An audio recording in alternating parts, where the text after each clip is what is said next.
This is Jay Doan from Donbury. You are listening to Eat, Talk, Repeat.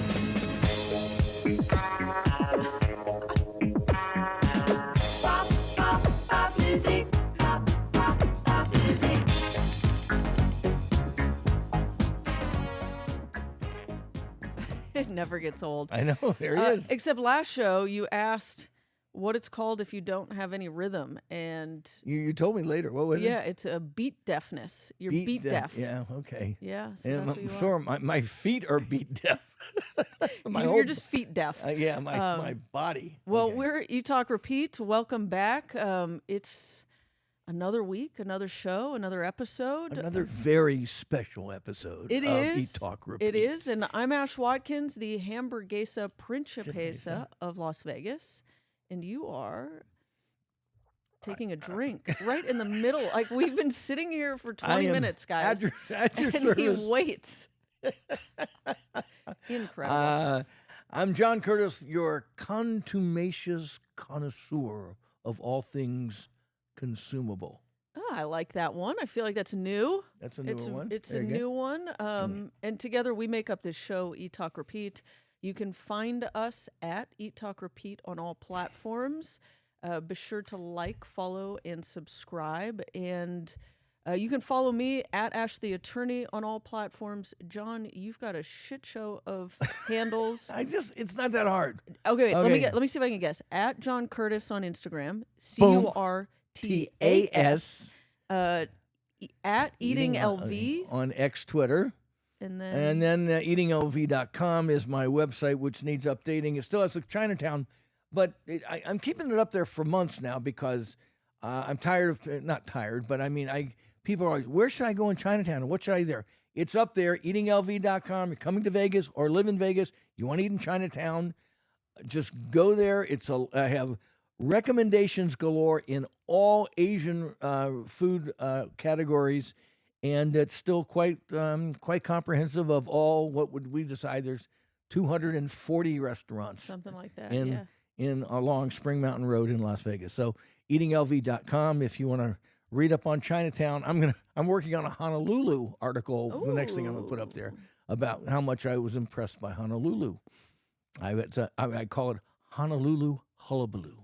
Oh, that's a good one. How about I that? I like it. And it's at Eating Las Vegas on Twitter.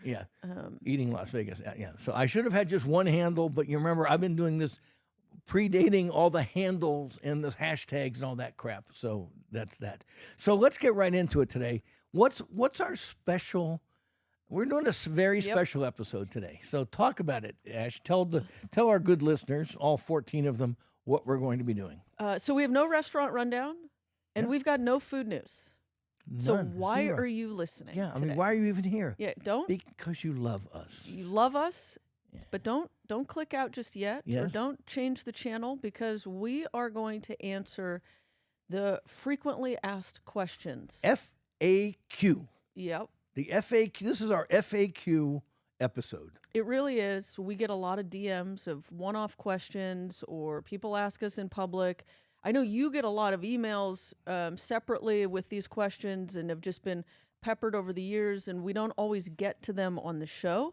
So I thought it would be a fun episode to kind of go through a bunch of these FAQs. And some will be quick, and some we will confab on, and some we will illuminate and educate.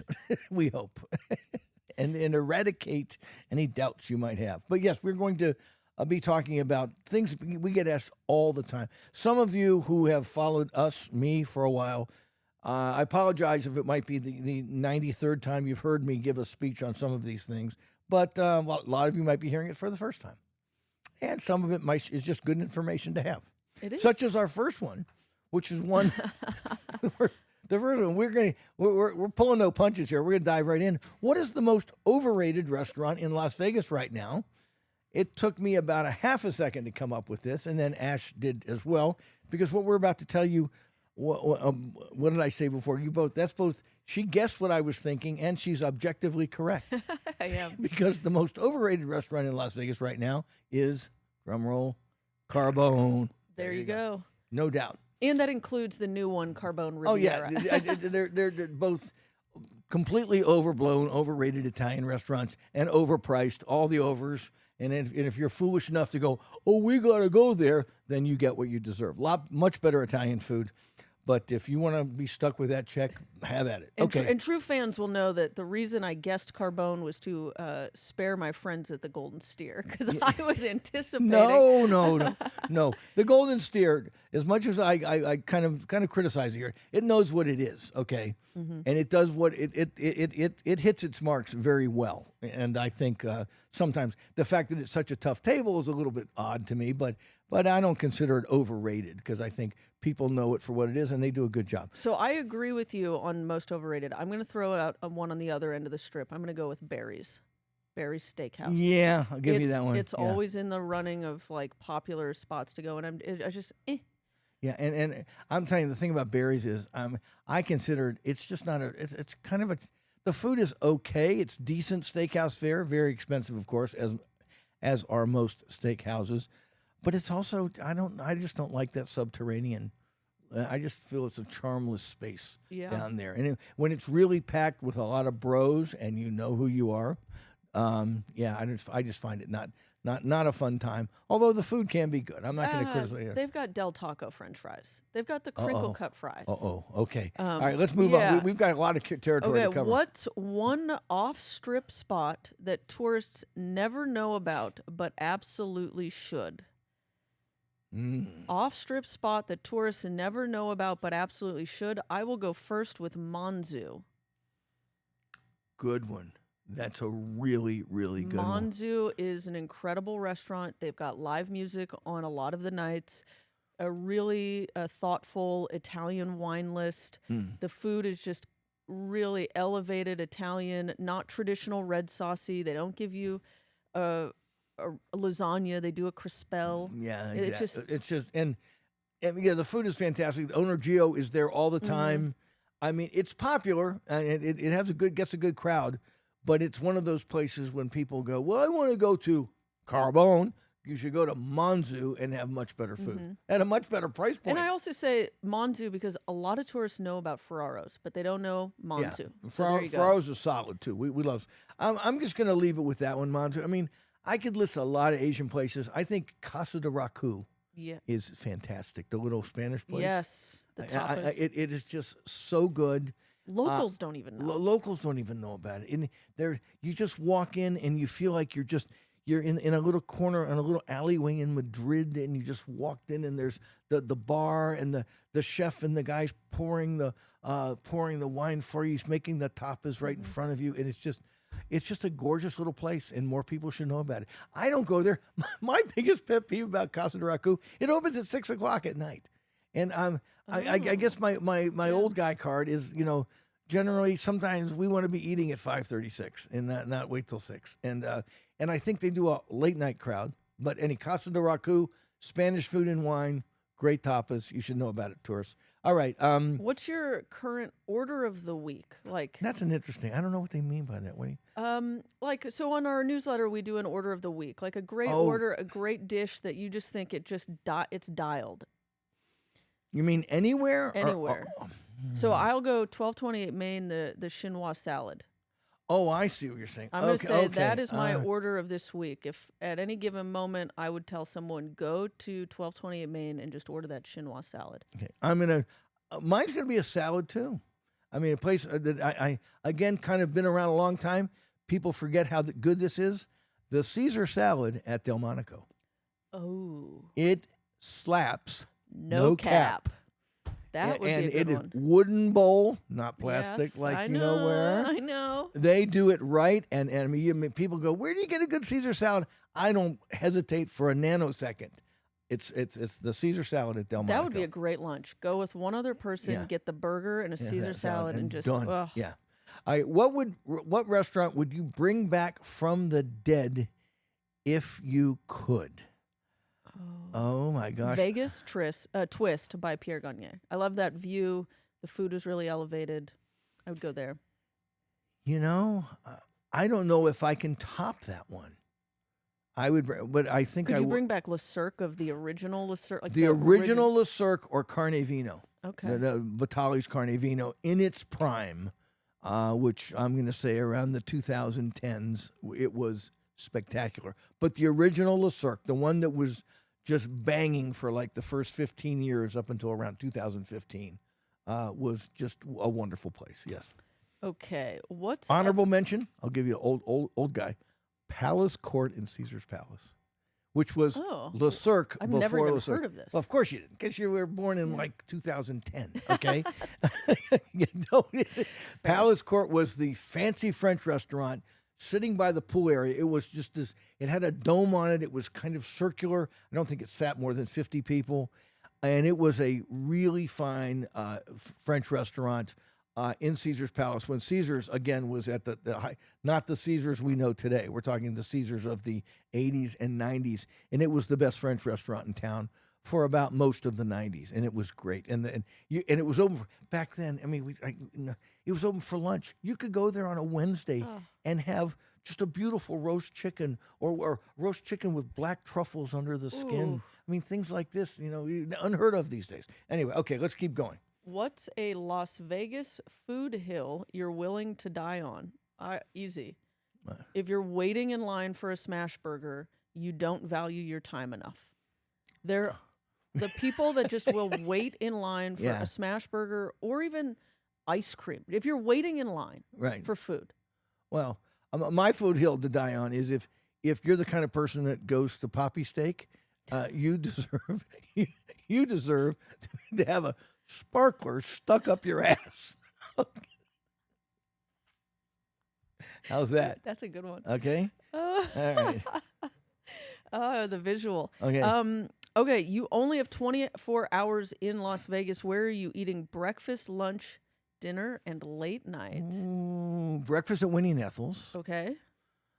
Lunch at Delmonico or Peter Luger. Okay, good call. Dinner, got to go fancy dancy, Joel Robuchon. Ooh, and then a late night bite. Late night bite. Because you've obviously consumed a lot of alcohol. Yeah, and you've. Can you imagine actually doing that? We might have to. That would that would be hysterical. Let's go to Winnie Ethel's, load up on pancakes and omelets, and then go to. Oh my God, late night bite. Who's a late night bite? Raku. Open till 3 a.m. for some izakaya, sushi, and Japanese food. Perfect end of the day. I want to see the human being who could do this with me. I could do it. I could do it. I could do it. I mean, easy. The tough part would be ordering. Like you're like a size -3. I mean, how could you do it? I wouldn't be able to finish everything that I eat. But breakfast for me, I would go to Ecote Sound, which it's a late start, and then lunch I would go to Latai. I would do a Latai lunch. Dinner, I would be tempted to do. Latai, good call on Latai. I'm trying to think. I'd maybe go to for dinner, Cipriani. Yeah, and then late night, I would have to get a burger at Stay Tuned. So mine's a little more blue collar than mine. Of course. Of course it is. We're both on brand. Yes. Okay. What food trend needs to disappear immediately? All of them. Name one. Yeah. Caviar bumps. Yep. Truffle fries. Brussels sprouts everywhere, except the ones at Doanbury, which are incredible. God, name a food trend. Smash burgers. Smash burgers. I'm not as yolk porn. You hate the egg porn where people put eggs on everything. Well, and the biggest food trend, and I'm calling everybody, is food influencers. I mean, and I kind of sense that we've reached and are past the peak influencer because all of these people, doing the obsessed. Oh my God, it's giving Paris. I mean, all that shit from these people, some of whom are not the 18th ranked nano influencer. They have hundreds of thousands and more but they're just all. It's just they're just they're pandering to just knucklehead doom scrollers, and they know nothing. Most of these people, they have no breadth or depth of knowledge. They don't cover a lot of territory. They just do what they do in some sexy way that grabs people's attention. But all they're doing is doing it for themselves. They're self-aggrandizement. They're trying to become, at best, they're trying to become marketing platforms for restaurants, and at worst, they're just sexy people or profane people or whatever they are, just making a big deal, going, "Look at me eat this pizza," or "Look at me eat all this wonderful food, and then I had this, and don't miss this, and don't miss." I mean, all of it is bullshit. I mean, you don't learn anything. I mean, yeah, I know I sound like a broken record, but that's my thing. Food influencers need to just all go away. All right. And be replaced by people who actually cover, me and Al Mancini have been frenemies for a long time. We wrote a book together, but there are people like Al who actually know their shit, okay, and have been putting in the work for a long time. And there are some bloggers that are still out there that still work it. These people that cover the territory, they didn't decide 7 years ago, I'm going to be foodie because I'm cool, or I'm a girl with big jugs, or whatever they are, and they need to be moved to the forefront again, and because we're just going to all end up eating cupcakes and doing yolk porn if the food influencers stick around. I think they're starting to fade. What do you think? Well, for the record, you are number 18 out of total influencer, Las Vegas food influencers, and you are the number 1 nano influencer. So there you go. Let's get that record straight. Yeah. Food influencers, I agree, it's bullshit. I would like to get to more authentic and in-depth reviews, and that actually convert to long-term customers, not just I want to take my Instagram photo and get likes, and it's just bullshit. Again, I apologize for being long-winded, but the idea that what really chaps my ass is when I hear one of these people. I saw one the other day, a Los Angeles person going, "Well, when I review food, when I review restaurants," and she's as far away from a real reviewer of restaurants as you can get. She's just a gal with a microphone and an iPhone, and it's like they've cheapened the whole genre. Okay, so let's keep going. What's the best meal you've had recently that nobody is talking about yet? I think for you, it's that Duanbury. Yeah, Duanbury has got to be right up there. Hayworth too. Oh, yeah, Hayworth. Hayworth. I mean, I'll take that one. Yep. These are 2 brand new restaurants that are really hitting their marks, and really good food, sophisticated yet approachable. I said about Duanbury, it's somehow subtle and refined, but sort of within your face flavor at the same time, and which is real hard to do with Japanese food, because Japanese food can be, I used to say, it can be subtle to the point of invisibility sometimes, but she's tweaking it for an American audience, but staying true to the Japanese catechism, and I think that Duanbury is one that people should be going to and should be talking about. Okay, this next one, I don't really quite know. What restaurant perfectly represents Las Vegas energy? I guess I would have to say STK. Oh, that's good, because it's a little clubby. Douche it's a Bro steakhouse. Central. Yeah, the Poppy Steak. Poppy Steak. But I would also say the Golden Steer. It's got like old school. It's got the mob history. It's classic. Yeah, I'll give you that one. Yeah. So I think it pulls people of all walks of life. You will find locals, you'll find tourists, you'll find high net worth, like mid to low net worth. Like it just kind of, and that's what Vegas is. It tracks everyone. Honorable mention to Esther's Kitchen too. Yeah, good call. Yes. Yeah. So I think they both get a big broad crowd, and they're banging every night of the week, and with lots of diverse people in there, and they just put out a good product. All right, so how did you, John Curtis, become a restaurant critic?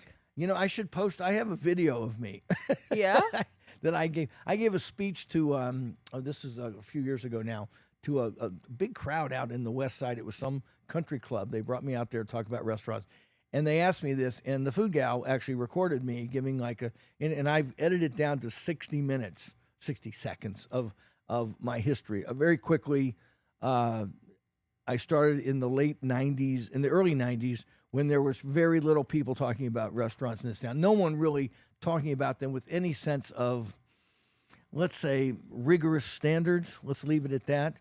So about 1994, I started asking people. I just moved back here from the Northeast. I lived outside of New York City. And I was really there eating in these great New York City restaurants. We're at the ground floor of I'd say the baby boomer culinary revolution with the chefs like Rick Moonen, for example. This was the pre-Bobby Flay era. This was these great chefs, Waldy Malouf. There was I'm trying to think, Terry Brennan. There was just a lot of interest in New York City restaurants, and they were getting a lot of publicity. I was living outside, going there all the time. Came here, decided someone needs to start writing about restaurants, because I went to Wolfgang Puck's restaurant, blew me away. Emeril Lagasse came here. Food Network was taking off. No one was talking about it. I ran around town. I said, I'd like to start writing about food, because in the land of the blind, the one-eyed man is king. And everybody said no except NPR, KNPR, Nevada Public Radio, and they put me on the air. Wow. And my very first one was that they said to me, I did sort of a comedic, but whatever, it was a little 2-minute thing about how I hate Martha Stewart. And they, it was sort of a guest thing. And they said, that's fun. Would you like to do another one? I said, I would. I did another one about Bob Stupak when, he was a character. And then they said, well, we'd like to put you on a regular basis. And I said, I'd like to do food, because nobody's doing food. And it took a little bit of arm twisting. About a year went by. And then in like mid 1995, they said, okay, let's put you on for like 3 or 4. Just start talking about food and restaurants. Okay. And the response was immediate. And then, because again, nobody was doing it. And everything just took off after the NPR. Then I started writing for local magazines. I eventually did local TV. Then I got on Iron Chef and Top Chef and all that sort of stuff. That was like 15 years later. But yeah, so that's kind of how it started. Just started with, I saw there was a need. There was nobody doing it. And I walked in and said, I'm going to hang the shingle and start doing it. And I was just lucky, because I really did. And I had, for the first 7 years I did it, I had no competition in town. This was pre-everything. You still don't, John. Well, of course, I'm one of a kind. But back then, I mean, I was doing magazine writing and I was trying to convince the RJ to do it. It took almost 10 years for the RJ, it was more like 8 years, for them to say, yeah, we should be covering food too. Show how idiotic people were. I remember talking to the RJ editor. He went, people aren't interested in talking about food every week. And I went, oh, God, what an idiot. And by the way, I still think the RJ is full of idiots. Not the restaurant guy. The Jonathan Wright's a nice guy. So that's a short answer to how I did it. And it all took off after that. Well, and here I am. I started in radio, and now I'm doing podcasting, and I did everything in between. There you go. 30 years later. Yeah. Okay. How often do you pay for your meals? Half the time. Okay. About half the time now. Maybe a little 2/3 of the time I pay. It's complicated, because I'm so well known now. With new restaurants, they'll not give me a check, and I'll say, I protest. I'm very proud of this. I've never asked to be hosted. I've never asked for a comp, not in 31 years of doing this. Restaurants do it sometimes, I guess, to curry favor. Sometimes at like Le Cirque. The last time I paid for a meal at Le Cirque, I think Bill Clinton was the president. Okay, they just wouldn't let me pay. So I got to, and I used to argue with them, and I'd say, I'd like to pay. I can't pay. I can afford it. But now it's on us, Mr. Curtis. So you just get used to leaving really big tips for the staff. Now about half the time I pay. The places I like, I always say, let me order what I'm going to order, and if you want to send out additional dishes, then I will order. My 4 things. If you want to send out 4 more dishes to get me a broader array, I'll be happy to do it. And that's the way I prefer it. But sometimes they just don't give us a check. And I've been with you many times. They don't give us a check. You just try to leave a very generous tip for the staff. Yeah. No.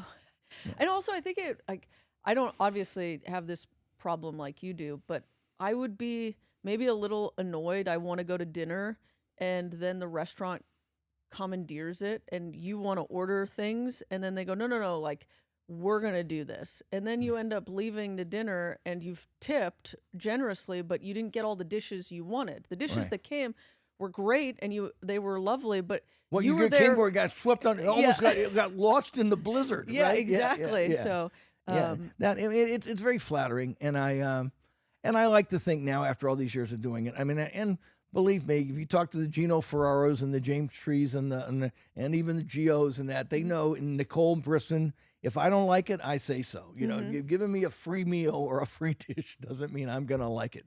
And I think that's how I've kept my reputation going. Have you ever been like someone gave you a free meal and you absolutely hated it, and then how do you manage that? How did you manage it? That's happened more than once. If it was a really small mom and pop, I just thank them, like, and I'm not going to mention. I just don't say anything. Got it. I would not go out of my. If it's a Bobby Flay restaurant, he gets it with both barrels. Yeah. Okay. Let's see. What's next? What's the first thing you look at or look for in a restaurant when you're going in to check it out? Well, you only have one chance to make a first impression, right? Mm-hmm. So the greeting at the door, the decor. As I like to say, I don't know what feng shui is, but I know when I see it. Kind of like pornography. That's actually the court case. Yeah, That's actually like a legal Byron opinion. White. Yeah, Chief Justice Byron White said, "I don't know what pornography is, but I know when I see it." Yeah.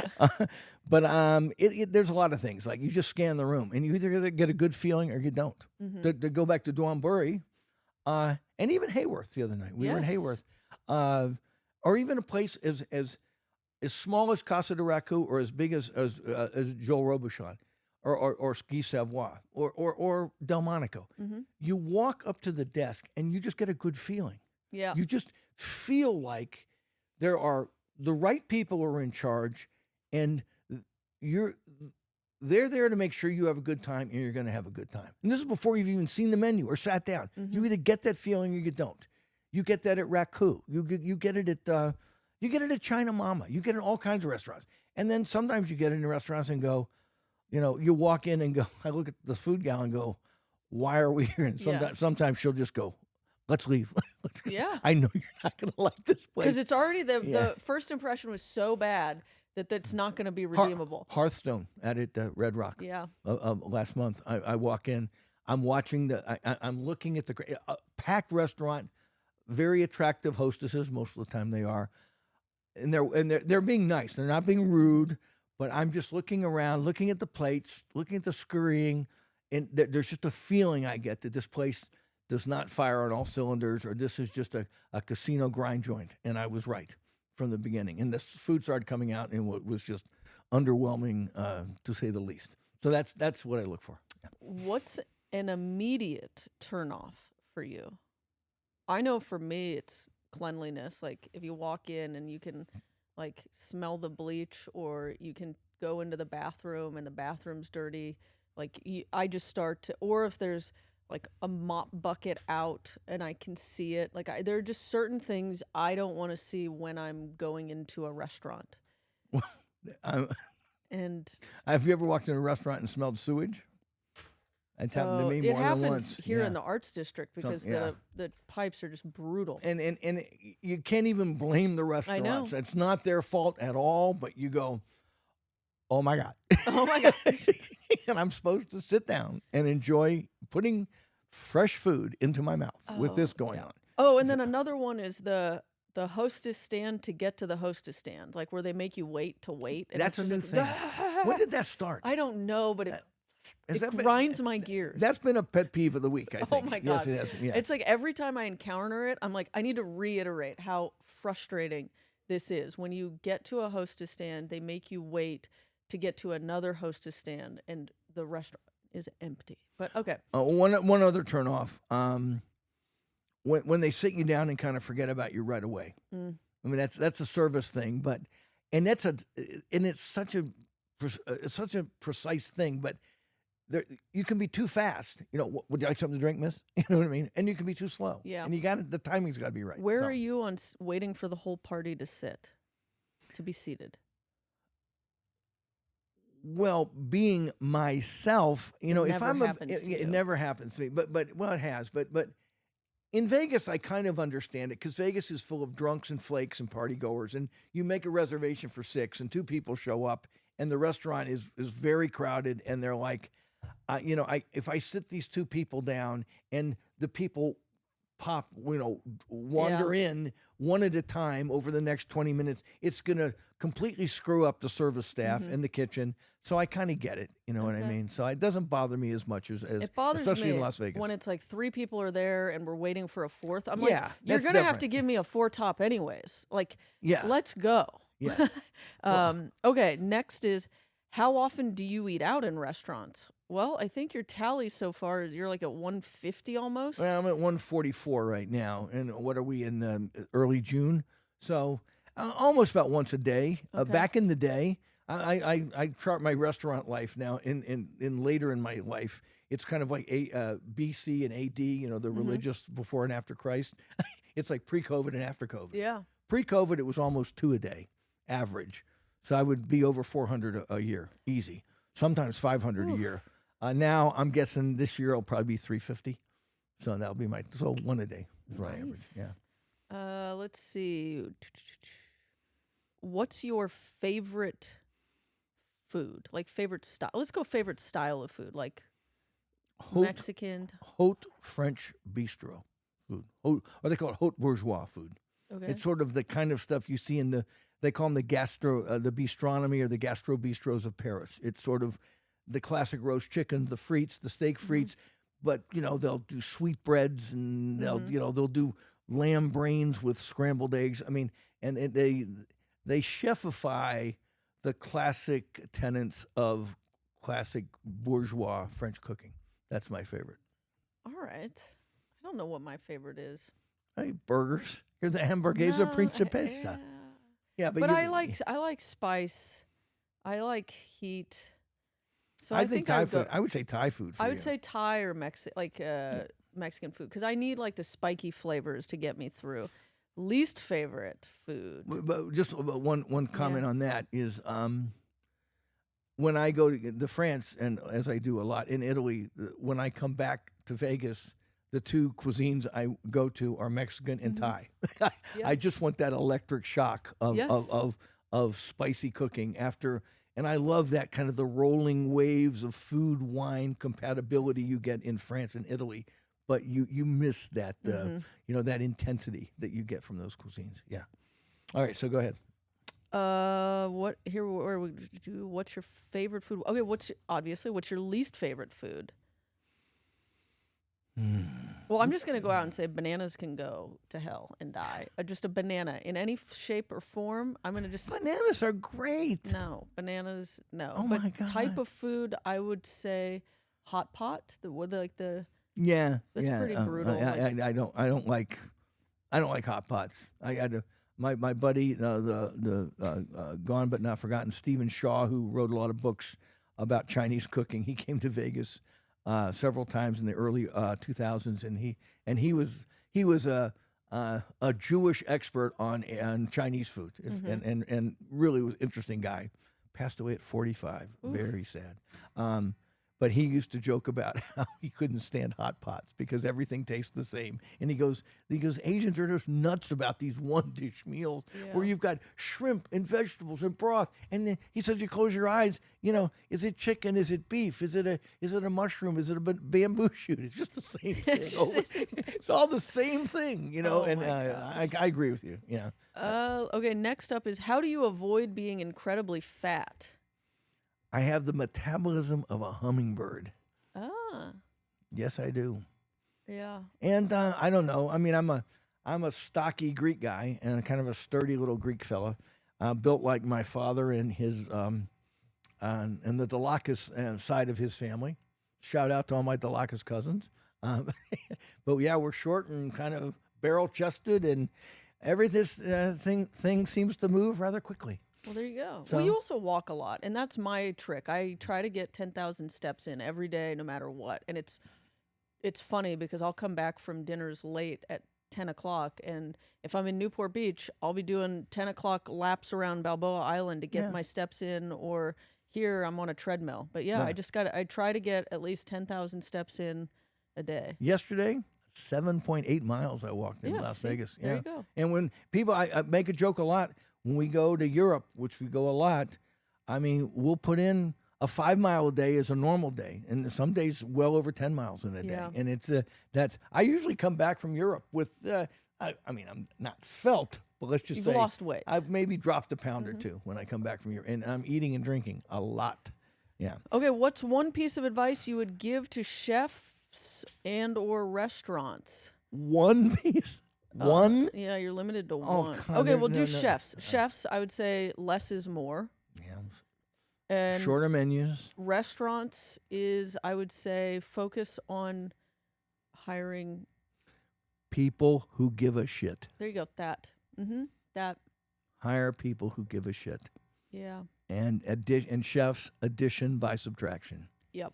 I've seen it too many times, and I mean, and sometimes very talented chefs just can't get out of their own way because they just look at it and go, "But we need to add something," and no, you don't. Sometimes, and it's Escoffier said, "Food is about simplicity." And I just got done reading the autobiography of Auguste Escoffier, and people think about French food. I mean, he was cooking at the turn of the last century of the 1900s. So his heyday was like 1880 to 1920 in that 40-year period, and that's when French food got a bad reputation for the heavy cream sauces and the butter and you look at his menus. No, he eschewed that. He was critical of that. He said that was bad chefs taking shortcuts, saying, "Oh, if I just put a velouté sauce on this or bake it under a cream crust, everybody will forget how lazy I am." So even 150 years ago, French food was about simplicity, and I think even the best food, even the best Chinese food is about, it may look complicated, but they are taking things away to let certain ingredients shine. And that's what you need to do. Okay, next up, what's your last meal on earth? The full spread, no holding back. Oh, gosh. Full Oysters from Chronically, France, or Brittany, or the Normandy, France. Okay. Start with there. Lobster bisque, certainly. Some kind of... right up the food chain, a whole fish, a whole Dover sole, like Wilton's does in London. From there, maybe a Brittany lobster, so 2. Then move into small birds that French do the best, like partridges and woodcocks, roasted, including the woodcock brain, which is they serve to you in little tiny the actual. I think we just got the skull. You want to know?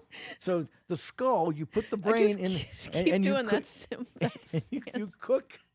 you cook the brain in the hollowed out skull of the tiny bird and eat it in one bite. Something to do. Daniel Okay. Bluth fed me one of these one time. Like a baby bird? He fed you a Yeah. baby bird brain like a baby bird? Then a truffled chicken served in a pig's bladder, as they do at La Mer Brazier in Lyon, France.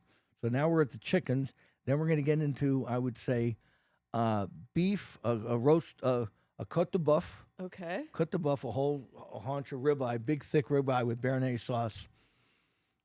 And then the usual, let me see, probably intermezzo of some kind, maybe a grapefruit glacé. And then we're going to go into We've just gotten pétafours, to desserts, and mignardises. So there you go. And Not a bread. You had no bread. Oh no, we have Joe Robuchon Okay. bread surrounding us. Okay, we have the bread cart. I mean, literally, they're bringing us all 24 different breads throughout the meal. So that's the last meal on earth. I think you need the table the length of the Last Supper painting just for Yes, you yes. with that meal. That's a good one. And believe me, I just pulled that off the top of my That's head. If I had to good. think about it, I could go even into more detail. Okay, if you could eat one cuisine for the rest of your life, what would it be? Japanese. Interesting. Japanese. Yeah. Look at the Sushi? smirk. Look at the smirk. Sushi and udon? Well, I just think if I'm going to live as much as I like French haute cuisine and haute bourgeois cooking and cuisine classique and all that, if I'm going to eat one cuisine and only one cuisine, Japan presses more buttons in a tastier, healthier way than any other cuisine. Oh, I'm going Mexican food. It covers me from breakfast through dessert. I can get That's true. ceviches. I can get a lovely fire roasted fish. I get steaks. I get tacos. I get crunch when I want a salad. So You can eat insects. You can eat the little fried crickets. Yeah, the fried crickets. yeah. No, I'm going Mexican food because Oh, and Tres Leches cake at Yes. the end. Yeah. see, Hard to beat that. Churros. yes. Oh, yeah. Sorry. Yeah, okay. I get it. I get it. Yep. Let's see. What's yours? Oh, you said Japanese. What's Japanese. one dish you could eat every single day and never get tired of? You first. Oh man. Every single day and never get tired of it? It would probably have to be something for breakfast, like a little Pancakes. With you, it'd be No, pancakes. I would need Pancake No, I'm a whore. savory person. It would have to be like a little breakfast burrito. I could have a little like chorizo, egg and cheese breakfast burrito every day and be very happy. Pancakes are like I don't have a sweet tooth. It's the funniest thing. I Why do need, you talk pancakes all the time? but I don't put syrup on them. Oh, that makes So me- it's like in lieu of a it's like eating croissant. it's like bean sprouts. Yeah. Yeah. no, yeah. So I think maybe like a little. I don't know. Okay, I she's think- not a pancake slut. I take it all back. I love a great pancake. I'm very picky. I won't get pancakes at just anywhere because they're not worth it. Okay, mine would be Caesar salad, Yeah. but either the one I make or the one like they make at Delmonico. That's a Okay. good call. Yeah, I mean, there are nothing is worse to me than a bad Caesar salad, and bad Caesar salads outnumber good ones about 50-1. They do. Okay. What's your death row dessert? Talking to my mom up there. Hey, Mom. My mom would agree with this one. A vanilla malt with Ooh. extra malt. Can you get one of those around here? No. I've asked them, they go, we do malts. And I'll go, went to Handles. I want extra malt. Oh, we put extra malt in, sir. I went, can't taste it. It's got to be malty. It's got to be malty AF. Okay. Malty AF. That malt, you got to get hit with that sweet malty What is malt? explosion. It's the barley. It's the sprout. It's got it's yes. the wheat. It's sprouted wheat basically, but it has that nutty intensity to it that adds something to milkshakes. And a milkshake without malt is like peanut butter without jelly.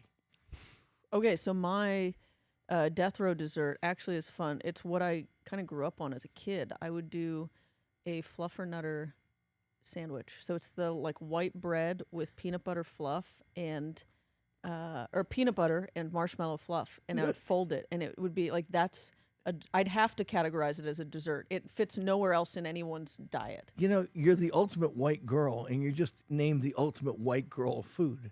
Oh, okay? I think that's old school, like East Coast. I don't think. But white on white. Yeah, I know. I used to criticize my mom when she would make it for me when she folded it, if the bread cracked, the bread wasn't fresh enough. Oh, good call. I was like, "Come on, Mom, Good call. we're better than this." Yeah, you know, and I used to tell my mom I wanted my sandwiches cut on the diagonal.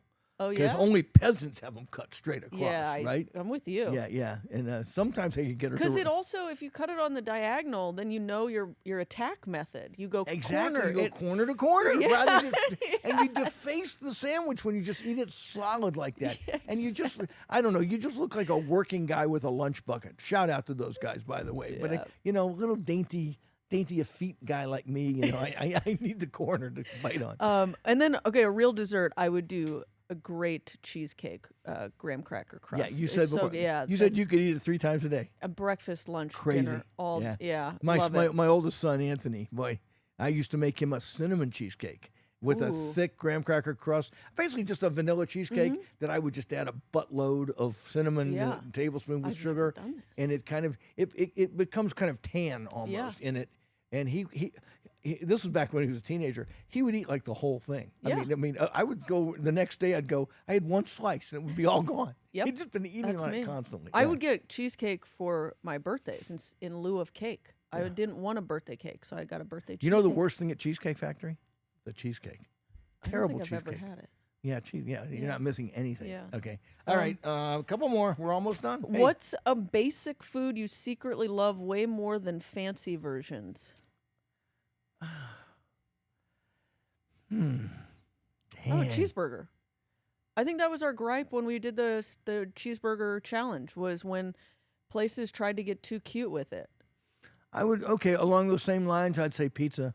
Yes. I mean, I like simpler pizzas are better pizzas. I mean, the classic margarita, okay, maybe some protein on top, but when you load them up too much, when there's 4 kinds of meat or, a whole garden of vegetables on top, you just ruin perfection. I don't care how good the crust is. What's your go-to comfort food when you're sick or you've had a bad day? Chinese dan noodles. Oh, that's good. Basically the wheat starch noodles with kind of a very Szechuan pepper infused The ground XO pork, sauce, and the yeah. XO sauce that kind of numbs you and heats you up. Somehow when I get a cold or it's feeling bad, dan noodles always where my mind goes. Mine is the 3-color curry from Latai. Okay. I love Latai, and a good tom kha kha soup. Right. Yeah. So I always think it's going to make me feel better when I have a cold, which I Yeah. haven't had in a while. I go, let's just get some spicy food, but it never. I don't care what the Jewish doctors tell you. Penicillin, Jewish penicillin, hot spicy, never drives away the cold. Might make you feel better for a few minutes, but yeah, it feels good because it's distracting you. yeah. Okay, last but not least, French fries, thin and crispy or thick and fluffy? Ooh, I should have gotten this already. I know mine. I think I'm going to have to say I'm gonna go thick and fluffy, and I will point you down to Oscar's Steakhouse. They're like $13. You get the best steak French fries and a trough of ketchup with them, and it's a meal on its own, and it's so great. You like thick and fluffy fries?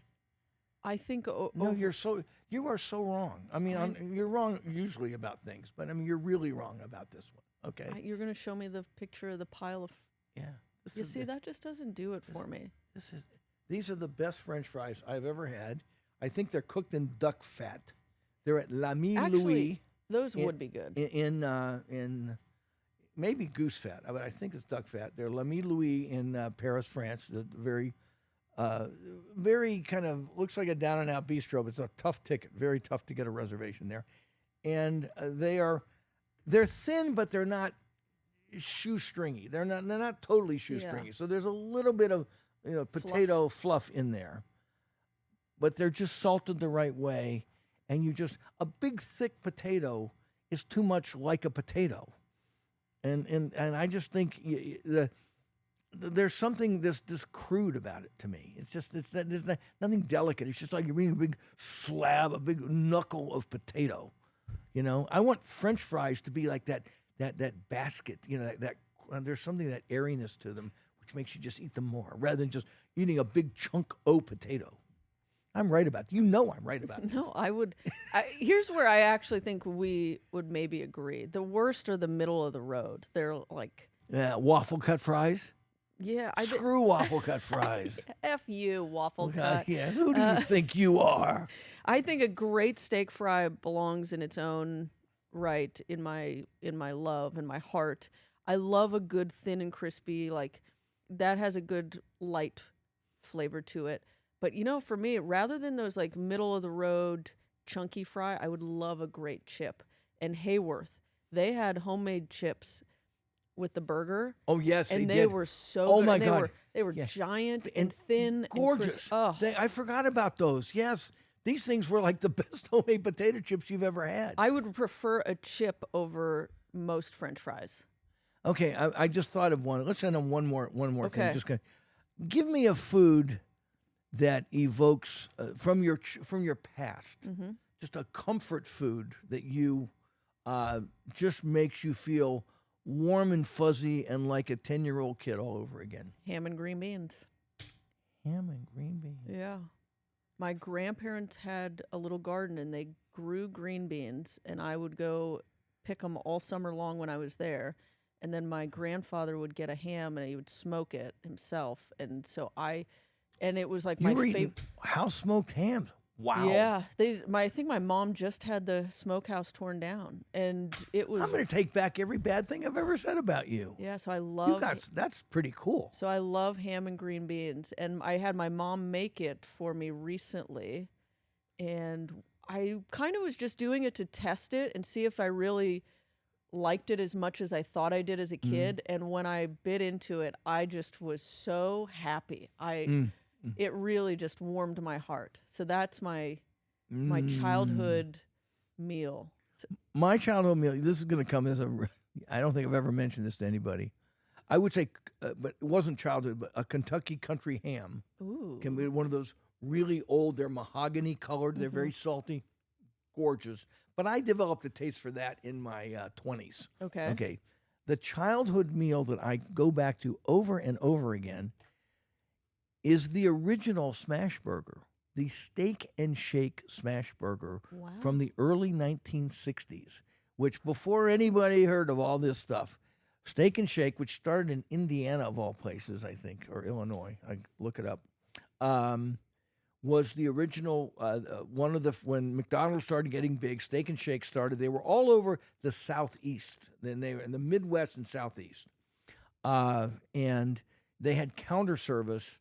But you could also sit down, and a waitress waited on you. So they were in white starch things back when these were big deals. We went there when I was like a kid, and you could sit at the counter, and they would take balls of burgers, and they would put them on, and they would have this big heavy mallet and smash them, and they would get completely caramelized, the Maillard reaction. Yep. And they would just, we're talking like about this as thick as a nickel. That's how thick they were, but totally caramelized on one side, and they would put a thin slice of dill pickle on it and a really fresh bun.